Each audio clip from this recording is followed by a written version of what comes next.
የዩቲዩብ ቻናል ነው። በዛሬው ትረካችን ኩርቢት ከተሰኘው የዓለማየሁ ገላጋይ መጽሐፍ ውስጥ የተወሰኑትን አጫጭር ትረካዎች ይዤላችሁ ቀርቤያለሁ። ወደ ትረካው። ቅልጣን።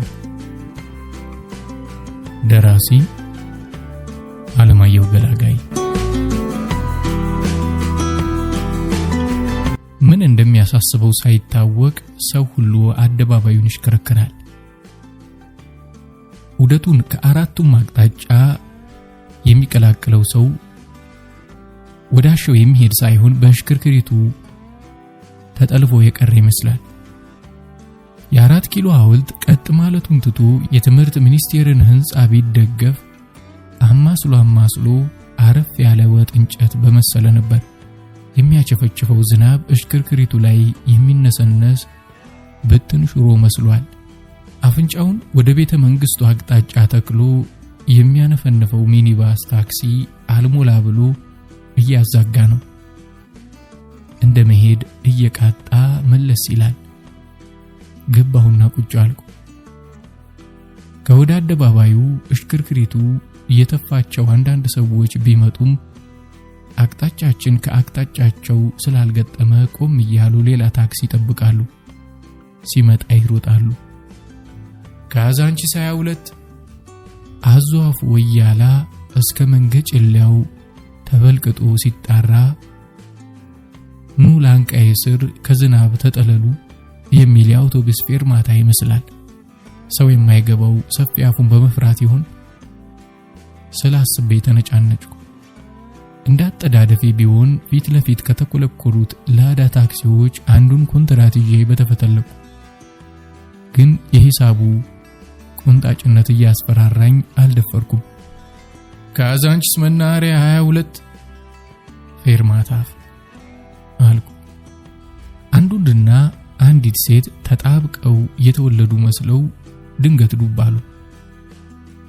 በማማሰያው ግፊት እየተፈናጠሩ ጓጓላ ሽሮዎች የሆኑ የሚኒባሱን አለመሙላት በማየት ይመስላል በሩ ላይ ቆመው የሚያልቅ የማይመስል ወሬያቸውን መሸርከት ያዙ።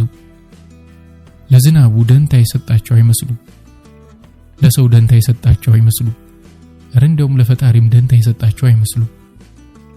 ከሁኔታቸው ፍቅረኛሞች መሆናቸውን ተረድቻለሁ። ሴቷ 2 እግሯን ይዘው እንደ ዘቀዘቋት ሁሉ ደሟ የተከማቸው ፊቷ ላይ ነው። ወንዱ ጭልፊት ፊት ነው። ግንባሩ ጠቦ የአፍንጫዋን አቅጣጫ ይይዛል። ቅንጡ ላይ ያፈጠጡ ደም ስሮች ይታያሉ። ልጅቷ የነተበ ሸሚዙን እየነካካች ተለጥፋ ታወራለታለች።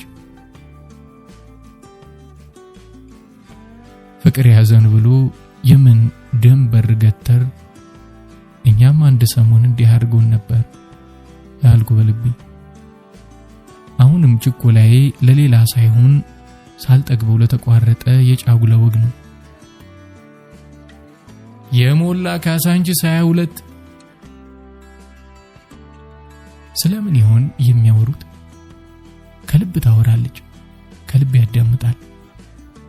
እኔ ከኔ እንደተረዳሁት የፍቅር ወግ ምንም ውስጥ የማይገባ አንቶ ፈንቶ ነው። ግን ከየትኛውም ወሬ በላይ በስሜት የተሞላ። እሱ ጸጉሯን ይነካካል፣ እሷ ሸሚዙን ትነቅሳለች። እግራቸው ስር የሚያቸፈጭፈው ዝናብ ከመሬት ጋር ሲጋጭ የአሸን ክንፍ ይመስላል። የሚያወሩትን ማዳመጥ አጓጓኝ።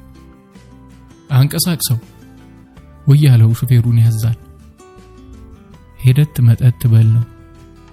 የማይተዋወቅ ድንገት የተገናኘው ስለ ኑሮ ውድነት የሚያወራው ፍቅረኛሞች መረጃ አልባ ወሬ የሚሸረክቱት ፖለቲካ፣ ፍልስፍና፣ ሃይማኖት ርዕስ ቢሆኑም የሚደመጠው በወሬው መካከል